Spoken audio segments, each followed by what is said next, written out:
પોરબંદર શહેરમાં જેતપુર પ્રદૂષિત પાણી ઠાલવવા યોજનાનો વિરોધ ચાલી રહ્યો છે, જેમાં આંબેડકર યુવા સંગઠન પોરબંદર દ્વારા જેતપુર પ્રદૂષિત પાણી પોરબંદરના દરિયામાં ઠાલવવાના પ્રોજેક્ટના વિરોધમાં જિલ્લા કલેક્ટરને આવેદનપત્ર પાઠવવામાં આવ્યું હતું.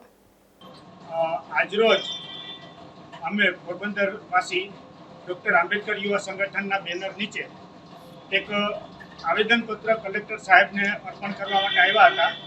અમારો હેતુ આવેદનપત્ર આપવા માટેનો એ હતો કે આજે જેતપુર સાડીના કારખાનાનું જે કેમિકલયુક્ત અને પ્રદૂષિત પાણી જે પોરબંદરના શુદ્ધ દરિયામાં ઠાલવવામાં આવે, આ વસ્તુથી પોરબંદરની સુખાકારી છીનવાઈ જાય એમ છે. કારણ કે પોરબંદરના આરોગ્ય ઉપર એક મોટો જોખમ ઊભો થઈ શકે છે. સ્વાસ્થ્યની આ બાબત હોય, ચિંતાનો વિષય હોય, એટલે એક ડૉક્ટર આંબેડકર યુવા સંગઠનના બેનર નીચે અમે આજે કલેક્ટર સાહેબને આવેદનપત્ર આપ્યું છે.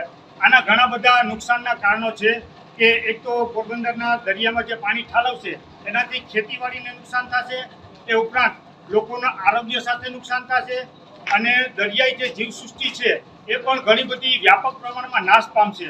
અને સૌથી મોટી જે અમને દહેશત છે એ પોરબંદરનો સારામાં સારો જે મત્સ્ય ઉદ્યોગ છે કે જે ખારવા સમાજ માટે જીવાદોરી સમાન છે, આ મત્સ્ય ઉદ્યોગને પણ એક મોટો ફટકો પડે એ ચિંતાનો વિષય રાખી ડૉક્ટર આંબેડકર યુવા સંગઠન દ્વારા આજે અમારા બધા સંગઠનના કાર્યકર્તા મિત્રો સાથે કલેક્ટર સાહેબને આવેદનપત્ર આપ્યું છે. અને અમે આનો સખત વિરોધ કરીએ છીએ કે જો આ પાણી ઠાલવવામાં આવશે તો અમારે પણ આંદોલન કોઈ પણ પ્રકારનું કરવું પડશે.